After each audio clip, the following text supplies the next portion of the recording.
नमस्कार, करेन्ट न्यूजमा स्वागत छ। म कृष्ण तिबलसिना।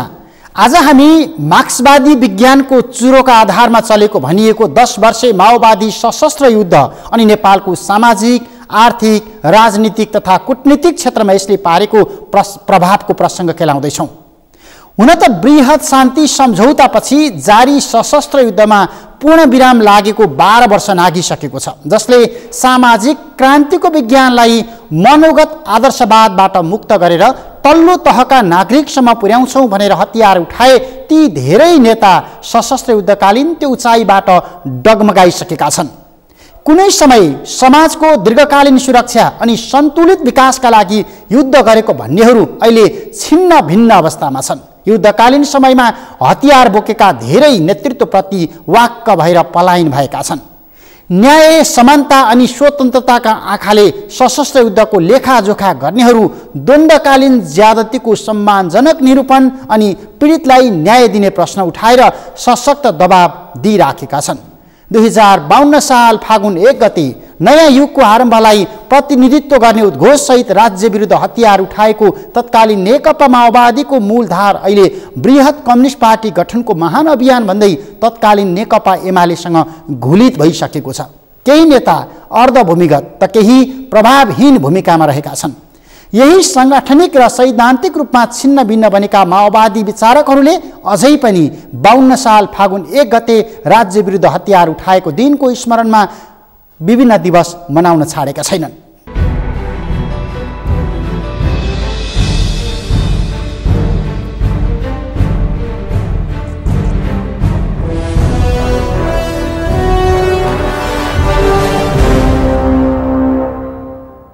दुई 2046 सालको जनआन्दोलनपछि नेपालको राजनीतिमा सुधारवादी र क्रान्तिकारी चिन्तनका बीचमा चरम ध्रुवीकरण सुरु भयो। यही ध्रुवीकरणका बीचमा क्रान्तिकारी चिन्तनले माओवादी सशस्त्र युद्ध जन्माएको हो। सत्तामा पुगेका प्रमुख संसदवादी राजनीतिक दलले ठोस परिवर्तनको जनअपेक्षा सम्बोधन गर्न नसकेको भन्दै माओवादीले विद्रोह सुरु गर्यो। यो अवधिमा माओवादीले वर्ग सङ्घर्ष र विचार सङ्घर्षको यही पृष्ठभूमिमा 2052 साल फागुन 1 गते उसकै शब्दमा जनयुद्ध घोषणा गरेको थियो। युद्धको सुरुवातसँगै मुलुकमा 17,000 भन्दा बढी नागरिकको ज्यान गयो भने 75 खर्बभन्दा बढीको भौतिक संरचना ध्वस्त भयो। मुलुकमा जनयुद्धकै कारण संसदवादी दलहरूको सरकारले पूरा समय काम गर्न सकेन। माओवादीलाई सहमतिमा ल्याउन तत्कालीन राजादेखि राजाकै अध्यक्षतामा बनेका सरकारले समेत कोसिस गरे। 3 चरणमा शान्ति वार्ता भयो, तर वार्ता निष्कर्षमा नपुग्दै सरकार फेरिने रोगले कहिल्यै पनि वार्ता प्रक्रिया टुङ्गिन सकेन।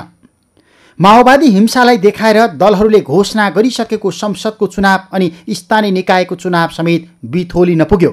तत्कालीन संसदमा रहेका दलहरू सडकमा पुगे अनि राजसिंहासनमा बस्ने राजाले सरकार चलाउने वातावरण बन्यो, जसले माओवादी अनि संसदवादी दलहरूको सामिप्यता बढाइराखेको थियो। 10 वर्षसम्म चलेको सशस्त्र युद्धको सुरक्षित तथा शान्तिपूर्ण अवतरणको खोजीमा रहेको माओवादी अनि रत्नपार्कदेखि रत्नपार्कसम्मको आन्दोलनबाट थाकिसकेका संसदवादी दलका बीचमा 62 साल मङ्सिर 9 गते दिल्लीको मध्यस्थतामा 12 बुँदे समझदारी भयो, जसलाई बृहत शान्ति सम्झौताको प्रस्थान बिन्दु मानिएको छ। त्यसैले संविधान सभाको निर्वाचन मार्फत पूर्ण लोकतन्त्रमा पुग्ने प्रक्रियाको पहिलो कोसे ढुङ्गा मानिएको 12 बुँदे समझदारीको दीर्घकालीन महत्त्व छ, जुन सम्झौता अनुसार अझै द्वन्द्व पीडितले न्याय पाएका छैनन्। पीडकहरूलाई दण्डित गर्ने प्रश्नमा राज्यमाथि अहिले पनि दबाव परिराखेको छ। उपलब्धि र क्षति, आरोह र अवरोहसँगै मानवीय संवेदना खोज्दै शान्ति सम्झौतामा सही गरेको माओवादी नेतृत्वले बीचमा सिङ्गो 10 वर्ष रुँदा रुँदै हाँस्ने अनि हाँस्दा हाँदै रुने ढङ्गले बितेको अनि अब जनताले कहिल्यै रुन नपर्ने सपना समेत बाँड्यो। त्यसैका लागि मुलुक समृद्धिको यात्रामा अग्रसर भएको दाबी उसले अहिले पनि गरिआएको छ। अहिले पनि 10 वर्षे युद्धको मार्गचित्रबाट विचलित नभएको दाबी नेताहरूले गर्न छाडेका छैनन्। केही सत्तामा त केही सडकमा बसेर 10 वर्षे युद्धको औचित्य पुष्टि गर्न प्रयत्नशील छन्। यदि तपाईहरुले यही प्रकारले हामी माथि दमन गर्नुहुन्छ भने तपाईहरु त राज्यको संयन्त्र हो, हाम्रो लडाई त राज्यसँग हो। हामी यो राज्यका विरुद्ध निर्मम तरिकाले लड्ने छौं। यो पार्टी यो संसदीय व्यवस्थालाई चाहिँ पूर्ण ध्वस्त नपारुन्जेल हामी निरन्तर सङ्घर्षमा चाहिँ रहिरहने तपाईहरुसँग हामी प्रतिबद्धता हामी व्यक्त गर्दछौँ। संसदीय व्यवस्था मूलतः भ्रष्टाचारी व्यवस्था हो, मूलतः लुटतन्त्रको व्यवस्था हो, हामीले यो बुझ्न जरुरी छ। 2052 साल फागुन 1 गते रोल्पाको होलेरी, रुकुमको 8 बिस्कोट, सिन्धुलीको सिन्धुली गढीमा रहेको प्रहरी चौकी अनि गोर्खाको च्याङ्लीमा रहेको कृषि विकास बैङ्कको कार्यालय कब्जा गरेर माओवादीले सशस्त्र युद्ध औपचारिक रूपमा घोषणा गरेको थियो। यो बीचमा माओवादी जनयुद्धदेखि संसद घेराउसम्मको समीक्षाको घडी पार गर्दै परम्परागत संसदीय भाषमै माओवादी फसेको छ अनि युद्धकालमा देखिएको 2 लाइनको सङ्घर्षले शान्ति प्रक्रियापछि माओवादी शक्ति छिया बनेको अवस्थामा छ। 10 वर्ष युद्धको सुरक्षित अवतरण गर्दै संविधान सभा चुनावमा जाँदासम्म पनि माओवादीको साख उच्च अवस्थामा थियो। उसले नेपालको पहिलो राष्ट्रपतिका रूपमा पार्टीका सुप्रिम कमान्डर प्रचण्डलाई अघि पनि सार्यो। अरू दलले माओवादीको चुनावी अभियान अनि वास्तविक हैसियत आकलन गर्न नसक्दा माओवादी पहिलो शक्तिका रूपमा पहिलो संविधान सभाको निर्वाचनबाट जन्मियो। तर 12 बुँदे सहमति हुँदै संविधान सभा चुनावसम्म निकै आरोह अवरोह पार गरेको माओवादी नेतृत्व जब कार्यकारी सरकारको नेतृत्व सम्हाल्न पुग्यो तब उसमा पनि पुरानै संसदवादी दलहरूकै जस्तो रङ देखिन थाल्यो। प्रधानमन्त्रीका रूपमा सिंहदरबार प्रवेश गरेका प्रचण्डले सिंहदरबारको चरित्र फेर्न सकेनन्। स्वयं प्रचण्ड नै सिंहदरबारको कारण फेरिएको आक्षेप उनीमाथि लाग्यो। 2065 साल साउन 6 गते भएको राष्ट्रपति चयन प्रक्रियामा मोर्चाबन्दीकै बीचमा नेपाली कङ्ग्रेसका तत्कालीन महामन्त्री डाक्टर रामवरण यादव मुलुकको प्रथम राष्ट्रपति बनेपछि माओवादी प्रधानमन्त्री बन्ने खेलमा जुटेको थियो। 2065 साल साउन 31 गते प्रधानमन्त्रीको चुनाव हुँदा माओवादी अध्यक्ष प्रचण्डले 58 सालमा सङ्कटकाल घोषणा गरेर माओवादीका नेताहरूको टाउकोको मूल्य तोक्ने तत्कालीन प्रधानमन्त्री शेरबहादुर देउवासँगै प्रतिस्पर्धा गर्नु पर्यो अनि प्रचण्ड प्रधानमन्त्रीमा विजयी भए। यो संसदीय अभ्यासका क्रममा माओवादी पछिल्लो पटक फर्केको संसदीय भाषको परिणाम थियो।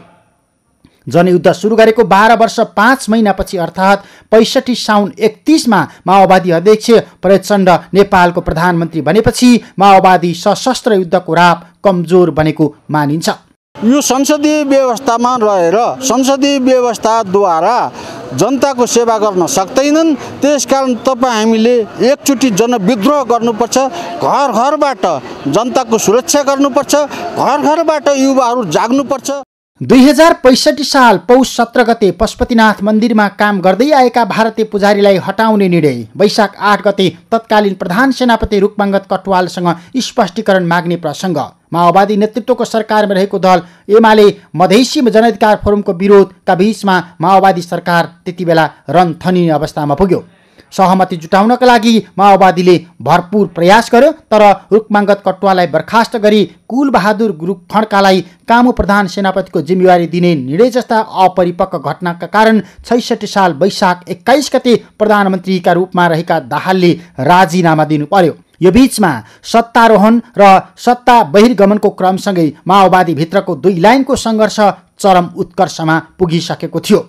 संसदलाई खसीको टाउको राखेर कुकुरको मासु बेच्ने थलोका रूपमा दुष्प्रचार गर्दै आएको माओवादी 12 वर्ष 5 महिनापछि त्यही संसदीय राजनीतिक भाषमा फस्नुको परिणाम थियो। यहीँबाट माओवादी पतनतर्फ उन्मुख भयो आलोचकहरू भनिराखेका छन्, जुन मान्न माओवादी नेताहरू तयार छैनन्। माओवादी जब जनयुद्धलाई शान्ति सम्झौता मार्फत शान्ति प्रक्रिया मार्फत आयो त्यसपछि विभाजित भयो र त्यसको मूल नेतृत्व सहितको एउटा टिमले चाहिँ संसदीय व्यवस्थामा आफ्नो जनयुद्धका एजेन्डाहरूलाई साटफेट गरेर पूर्ण रूपमा संसदीय व्यवस्था गरेर तपाईले भने जस्तै जनयुद्धको रापतापबाट भागिसक्यो। त्यो त क्लियर हुने कुरा हो। दोस्रो, त्यो जनयुद्धको एजेन्डालाई विप्लवजीले नेतृत्व गरेको नेपाल कम्युनिस्ट पार्टीले चाहिँ फेरि आफ्नो झण्डा उठाएर अगाडि बढिरहेका छौँ भनेको स्थिति पनि छ र उसले आफूलाई त्यसलाई हामी वैज्ञानिक समाजवादी राज्य व्यवस्थाको लागि हामी निरन्तर अगाडि बढिरहेका छौँ।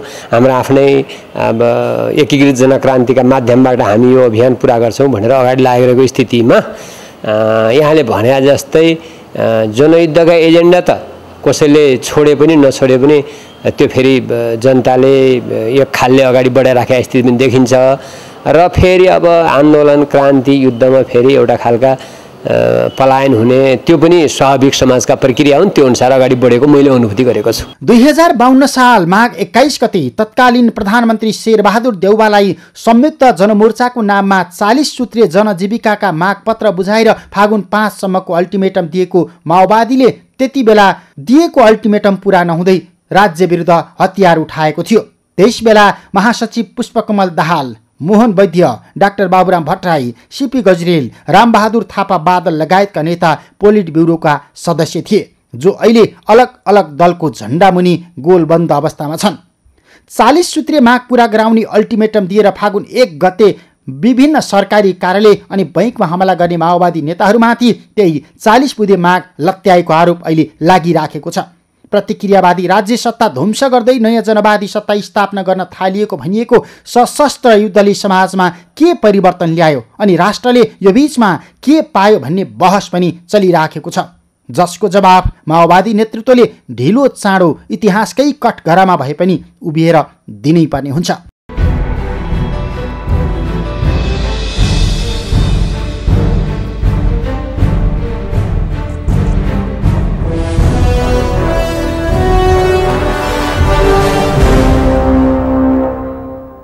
« 2046 सालको जनआन्दोलनपछि नेपालको राजनीतिमा सुधारवादी अनि क्रान्तिकारी चिन्तनका बीचमा ध्रुवीकरण सुरु भयो र त्यही ध्रुवीकरणका बीचमा क्रान्तिकारी चिन्तनले माओवादी सशस्त्र युद्ध सुरु गर्यो। सत्तामा पुगेका प्रमुख संसदवादी राजनीतिक दलले ठोस परिवर्तनको जनअपेक्षा सम्बोधन गर्न नसकेको भन्दै माओवादीले विद्रोह थालेको थियो। यो अवधिमा माओवादीले वर्ग सङ्घर्ष अनि विचार सङ्घर्षको यसै पृष्ठभूमिमा 2052 साल फागुन 1 गते उसैको शब्दमा जनयुद्ध घोषणा गर्यो। युद्धको सुरुवातसँगै मुलुकमा 17,000 भन्दा बढी नागरिकको ज्यान गयो। 75 खर्बभन्दा बढीको भौतिक संरचना ध्वस्त भयो। यही युद्धकै कारण संसदवादी दलहरूको सरकारले पूरा समय काम गर्न सकेन। आवधिक निर्वाचन धेरै पटक बिथोलियो, जसलाई माओवादीले संसदीय विकृति भनिराखेको थियो। यही विकृति विरुद्ध 10 वर्षसम्म युद्ध लडेको माओवादी अहिले त्यही संसदीय राजनीतिक भाषमा किन फस्यो त? थप सामग्री एकैछिनको विश्रामपछि।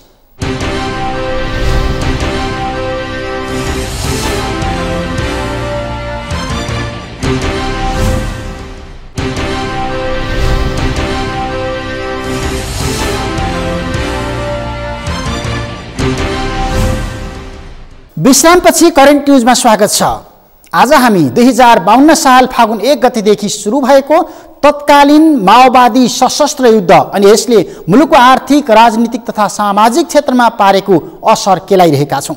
मुलुकमा 10 वर्षसम्म युद्ध चल्दा 3 चरणमा शान्ति वार्ता भए, तर वार्ता निष्कर्षमा पुग्न सकेनन्। माओवादी हिंसाकै परिणाम सरकारले घोषणा गरिसकेको मध्यावधि चुनाव अनि स्थानीय निकायको चुनावसम्म बिथोलियो। तत्कालीन संसदमा रहेका दलहरू सदरमुकाम हुँदै शहरी क्षेत्रमा खुम्चिने अवस्था बन्यो। राज्यका पूर्वाधार अनि संरचना जताततै बम अनि बारुदले उडाइयो अनि हजारौं लाखौं नागरिकले बिना कारण थाक थलो छाड्नु पर्यो। संसदवादी दलहरू राजधानीका सडकमा केन्द्रित बने अनि राज सिंहासनमा रहेका राजाले सरकार चलाउने अवस्था बन्यो, जसका लागि माओवादी युद्ध प्रमुख कारण ठानिएको छ। तैपनि 10 वर्षसम्म चलेको सशस्त्र युद्ध किवार किपारको चरणमा पुगिसकेको थियो। राज्यले सेना परिचालन गरेका कारण सुरक्षित अनि शान्तिपूर्ण रूपमा अवतरणको खोजीमा रहेको माओवादीले अन्ततः दिल्लीको मध्यस्थतामा संसदवादी दलसँग 12 बुँदे समझदारी गर्यो। त्यसपछि माओवादी कहाँ कहाँ चुक्यो त? यो अहिले पनि बहसमै छ।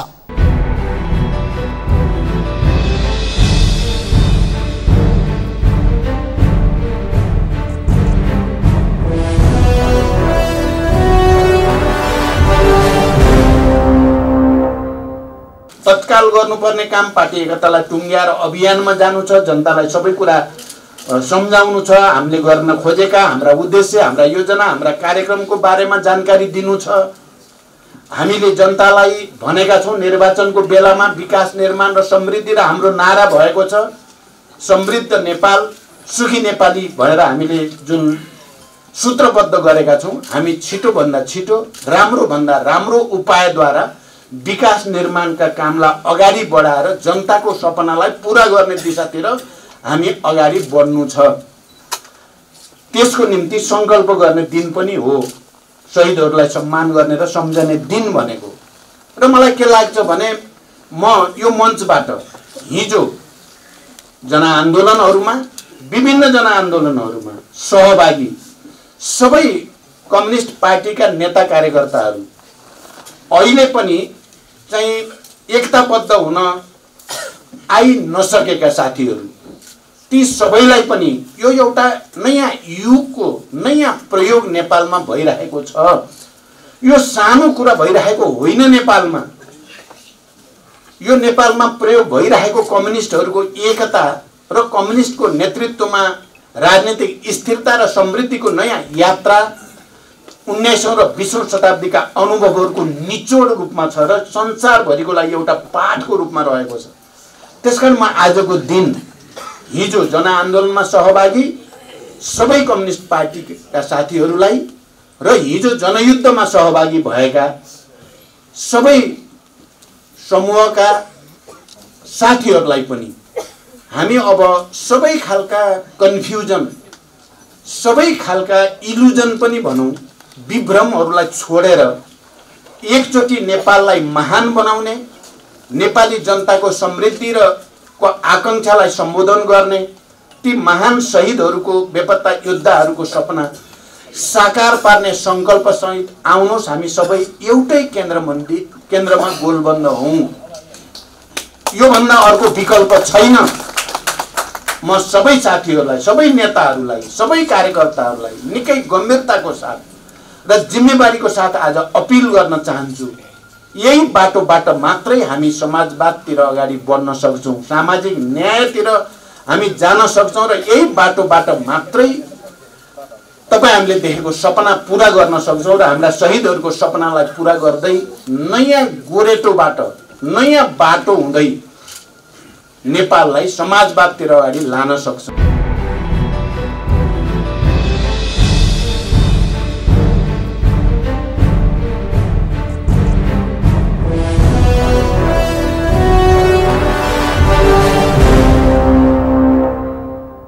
हो 12 बुधे समझदारीकै निरन्तरता 63 साल मङ्सिर 5 गते बृहत शान्ति सम्झौता सम्भव भएको हो। त्यसैको मार्गचित्रमा 2 पटक संविधान सभाको निर्वाचन भयो।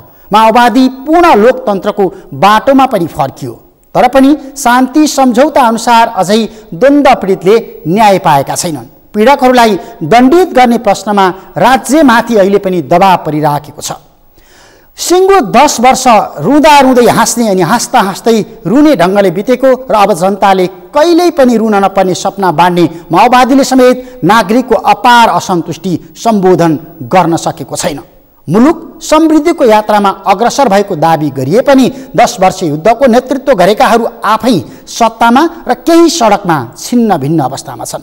10 वर्ष युद्धको औचित्य पुष्टि गर्न स्वयं नेताहरूले सकिराखेका छैनन् अनि अधिकांश माओवादी परम्परागत संसदीय भेषभाषमा फाँसिसकेका छन्। नेताहरू युद्धकालमै देखिएको 2 लाइनको सङ्घर्षले शान्ति प्रक्रियापछि माओवादी शक्ति छिया बनेको छ। हवस् त, करेन्ट न्युजको आजको समय सकियो। भोलि फरक विषयका साथ उपस्थित हुने नै छौँ। नेपालको पहिलो न्युज च्यानल सगरमाथा टेलिभिजन हेर्दै गर्नुहोला। नमस्ते।